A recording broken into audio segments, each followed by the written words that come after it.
What up, Dokkaners? The Rising Dragon Carnival banner is set to drop on global in just a few short days, which means we will once again be having the Carnival shenanigans come back to global Dokkan. Now, a lot of you guys have been asking me recently, will the Carnival coin be making a return, and also will the LR Birdcoo and the LR Metacooler be coming back in the coin shop? So today's video hopefully will help clear things up a little bit, but I'm just telling you right now, some things are still yet to be determined. We don't know all the facts quite yet. Shout out to my buddy Masked Ningen. It is because of his video that I am making this one as soon as I am. I was originally going to make this a little bit later, closer to the banner's release, but because of his video, I've been receiving some questions, so I figured I would make this one now. So I'm going to link his video in the description too, so you guys can go check it out, and I'll probably see you over there in the comments section. So the Rising Dragon Carnival banner, for those of you who don't know, or this is your first time, this is basically a double rates banner, where basically your chances of pulling anything are doubled. Pulling SSRs, doubled. Unfeatured LRs, doubled. Whatever you're looking for, the chance of getting it is now doubled. So it does seem like a very good banner to summon on, but traditionally this is a luxury banner, one that most people should be avoiding, because it is basically their way of trying to take away your stones right in time for the holiday season, when the big shiny new units are the ones that are around that people be wanting to summon for. Now, for this particular instance, the Rising Dragon Carnival banner is showing up a lot sooner than expected. Normally, the banner shows up around the middle of December, right before the holiday season, but this time around, they are making this banner drop during part 2 of the Pan Dokkan Festival. Now, thematically, this makes sense. Pan, you know, Peppy Gal, that sort of connection, it does make sense to drop this banner during the part 2, but traditionally, this is not where it is supposed to be. Could it be because we're going to be getting some sort of a superhero celebration in the holiday season? Maybe. Could it be because Global Dokkan just likes to be coy and mess with our heads? Maybe. We have no way of knowing. The fact of the matter is, it's going to be dropping. Most of you will be avoiding this banner. Now, the main two questions that I've been getting recently, number one, are the Carnival coins coming back? And number two, will LR Birdcoo and LR Metacooler be making their reappearance in these banners, or more specifically, in the coin shop? So let's answer some of these one by one. Number one, the Carnival coin situation. Is that coming back? Excuse me.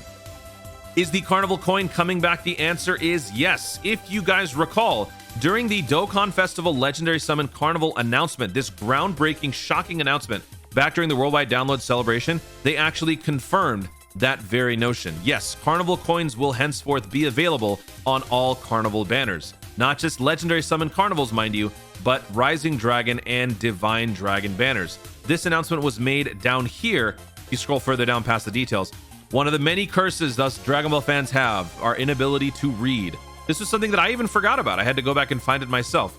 So the Carnival coin. In the Dragonstone consuming Legendary Summon Carnival, you can get 1 Carnival coin for every 5 Dragonstones consumed when you use 5 or more Dragonstones in one go. Plus, Carnival coins can also be obtained from Rising Dragon Carnivals and Divine Dragon Carnivals. For those of you wondering what the difference is between these two, they are both Carnivals, they are both double rates. The real only distinguishing factor here, from what I think, I don't know if there's anything else, is that the Rising Dragon only has a set featured list of SSRs, and the Divine Dragon, which is like supposedly the higher quality version, has some LRs that are featured. So really, there's no difference because the rates are doubled regardless, but the featured list is a little bit more pristine, I guess, for the Divine Dragon versus Rising Dragon. It also kind of shows in like the naming, right? So anyway, besides that, rates are doubled. That's the only thing, which is funny because these two Carnival banners have double rates, but the main Carnival banner that we all care about doesn't have double rates. So it is kind of inconsistent with the way that they word and sort of equate that word with value. I don't, you know, it doesn't quite translate there. But anyway, the obtained Carnival coins can be exchanged for characters available in the Baba Shop. 500 Carnival coins are required to exchange for a character who can be Dokkan Awakened into an LR. 200 Carnival coins are required to exchange for one of the featured characters. So now the other question is going to be, will the Carnival coin shop have LR Birdcoo and LR Metacooler? In my opinion, I don't think it's going to be happening. I strongly feel like it's not going to be the case, simply because of the fact that they just released, and just like with the flow of the Dokkan Festival coin shop, it's going to take some time for these units to reappear as featured SSRs on the banner. Just think of it basically as a Dokkan Fest. I think once they come back as featured SSRs, then they will be made available. If they were to come back this soon, it would basically undermine the very point of the original banner. So I'm gonna say no, they are not going to be available in the coin shop. The true question that remains to be seen is whether or not they're going to be unfeatured in the pool. I'm inclined to think yes, they are going to be unfeatured, sort of like the 7-year LRs. The 7-year LRs were available during their part 2, and then soon after, during the worldwide download, people were summoning and pulling the 7-year LRs as unfeatured on global. Granted, it was featured on JP, but that's different because they had a longer time separation. Global, we had less than a month. So for us, getting those part 2 7-year LRs in the unfeatured list was a bit of a surprise, but that is indeed the case. So that's what I think is going to be happening. We will have to wait and see for sure how they play this, because this is the first time either version is getting a Carnival banner post Carnival update. We haven't seen this on JP. This will be the first time that we see this on global. Either way, we were going to be finding out for sure, because originally I thought that we were going to be getting the Golden Frieza LR banner. So even that one, people were wondering, is it going to be a traditional legendary summon, or is it going to be a Carnival banner moving forward? That's one of the main questions people want to know. Like, how is this going to be shaping up moving forward? Are we going to be seeing regular legendary summons? Do they even matter anymore? Are we going to be seeing any sort of use for the blue coins with the Carnival coin now being a thing and associated with the Carnival banner? So a lot of questions are still up in the air, but hopefully that clears things up. In terms of the banner itself, if you are somebody who cares about the Carnival coin units now, this could arguably be kind of a decent way to, I'm not going to say catch up, because that's a very risky thing to say, but get some more Carnival coins from this banner, because you do have double rates. So it does give a little bit more value in terms of your summons, what you could potentially be pulling. Granted, again, the featured SSRs are Peppy Gals, but you know, in terms of pulling unfeatured legendaries and whatnot, there could be an argument to be made. We'll go into more detail about this in another video, but there could be an argument to be made about this banner actually being a little bit more worthwhile and using as a way to gain some of those coins that you might have otherwise not wanted to use on the previous legendary summons. Because back during the worldwide download, a lot of people were very apprehensive initially about summoning for the Carnival legendary banner, but then once they saw the featured list, it was a very different story. Let me actually find those banners. How do we, doing this on the spot is, do we have a Carnival one here? Legendary summon Carnivals. Here we go. So we had these two banners, right? On global, main complaint was that the featured LRs weren't as on point. People weren't too excited about it, so people tended to avoid this banner a little bit more. And I think since this was the first time that the banner released, people were more inclined to focus on the Dokkan Fest and not so much on the legendary summon.